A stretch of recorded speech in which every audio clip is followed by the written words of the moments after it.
Assalamualaikum and hi to everyone. Thank you for watching this video. You can subscribe, like and share if you like. So in this video, we'll discuss about the web architecture. So basically, when we talk about the web, it is based on the client-server system. Web browser act as a client, making a request to the web server. If you still remember the architecture of the dynamic and the static on how to publishing the information, there are several components on that part. We have the client using the web browser, and then it will go to the internet. From the internet, it goes to the web server in order to forward the request by the client. So web server respond to the request with requested information, and then the requested information will be generated and displayed to the client. That is the basic part. We have the client and we have the server. The server will entertain the client.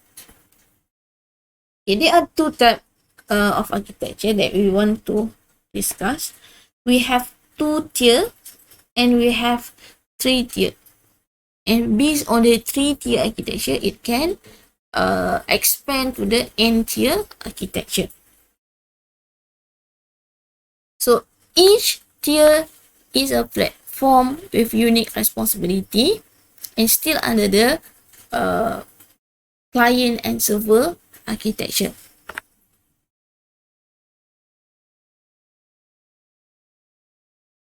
Okay, this figure show architecture for 2-tier and this one architecture for 3-tier. So basically, it still have the client and it has the server.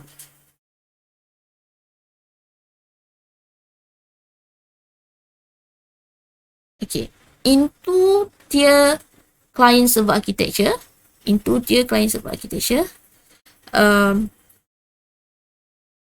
we have tier 1. Tier 1 is the client platform.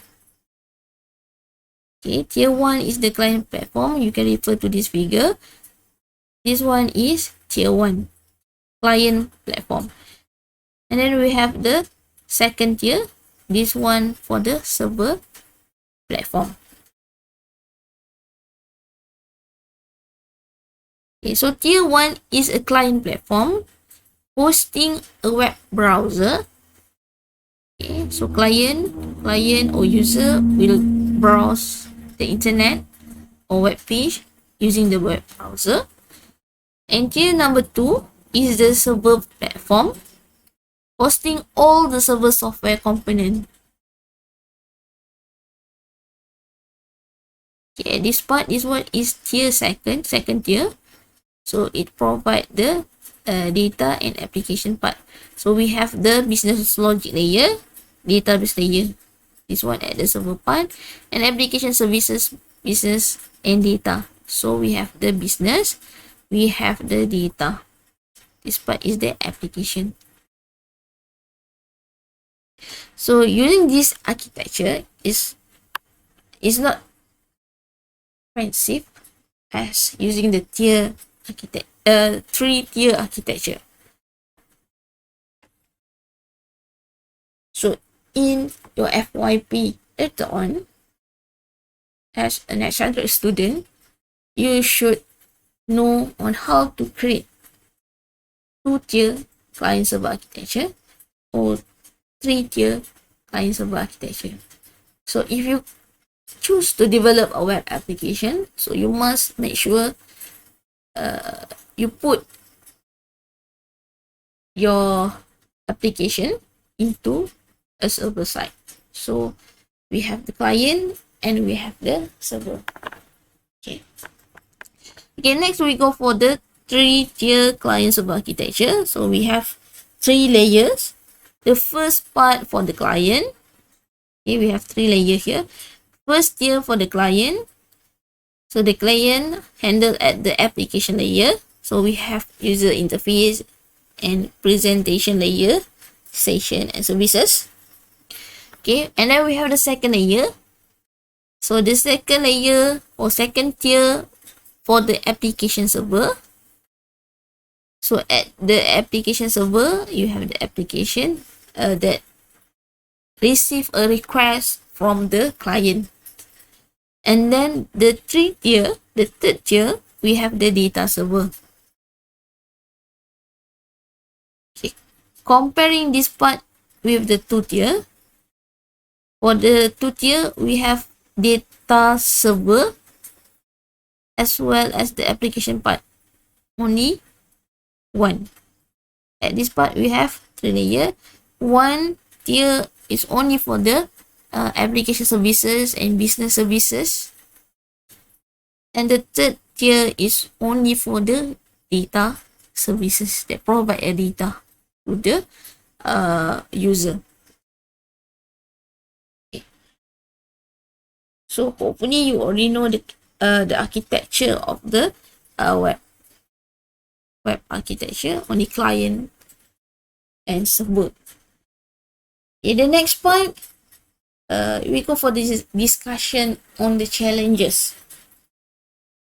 Okay, the challenges of the World Wide Web. The increasing of the services, the increasing of the number of users of the internet, also lead to the increased number of challenges. Okay, so some challenge that accounted by the stakeholders include one of them, the abundant. Okay, phenomenal growth of the website, the growth or the increase of the website all over the world. Okay, it will increase the volume of data and information that publish through the internet. So a lot of data and a lot of the information. That's why somehow currently we talk about the big data, because a lot of data all over the internet. Okay, second part is about the web search result. So because have a lot of data, when we do searching, we have low precision and recall. Okay, so we may have the problem when we want to find the relevant information. Okay, the next part, we have limited query interface based on the keyword oriented search. Okay, limited query interface. So it is not easy or hard in order to extract the useful knowledge out of a lot of information available because of the search service it's not service hard to find the specific information on the web retrieval oriented. The next one is lack of personalization of the information and limited customization to individual user. So most of the knowledge and information on the website presented in the natural language. Easy for human to read and view, but difficult for the computer in order to understand. A lot of data there. So it will give a limitation. It will limit the process of searching by the search engine. The next one is heterogeneity. A lot of information and data on the web exists almost varies a lot of type. We have text, we have pictures, we have video, we have audio. The next one, the structure. The structure of the data varies. Some of them we have the raw data, some of them in the semi-structured of data, and due to nested structure of HTML code itself. The structure of the web. The next part, we have the hypertext. Hypertext means information on the web is typically linked to another information. We have web page, and the web page linked to another one, and linked to another one. So that also become challenge in World Wide Web.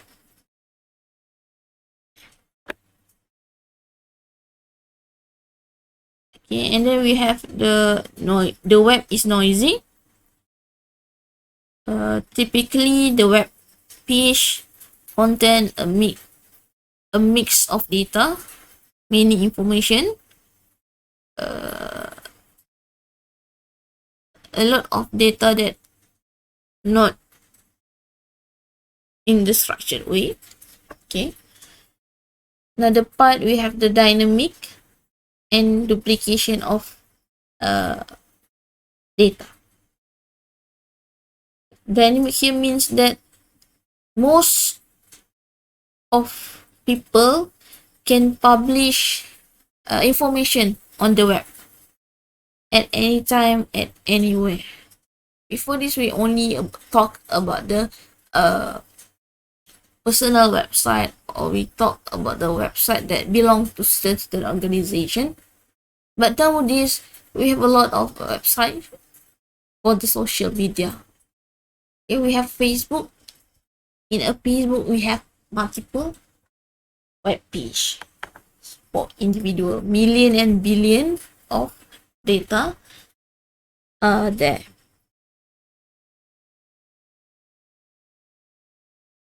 So information on the web is constantly changing.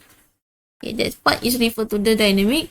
We have a lot of data on the web page, website, and most of the data are constantly change. So the dynamic environment information will give a challenge to the World Wide Web. Okay, that's all for this video. So hopefully you understand about the web architecture and what is the challenge when we want to cater or try to overcome on the website. So basically, the increasing number of data that being published through the website become the most challenging on the world website itself. So that's all for this video. Thank you and Assalamualaikum.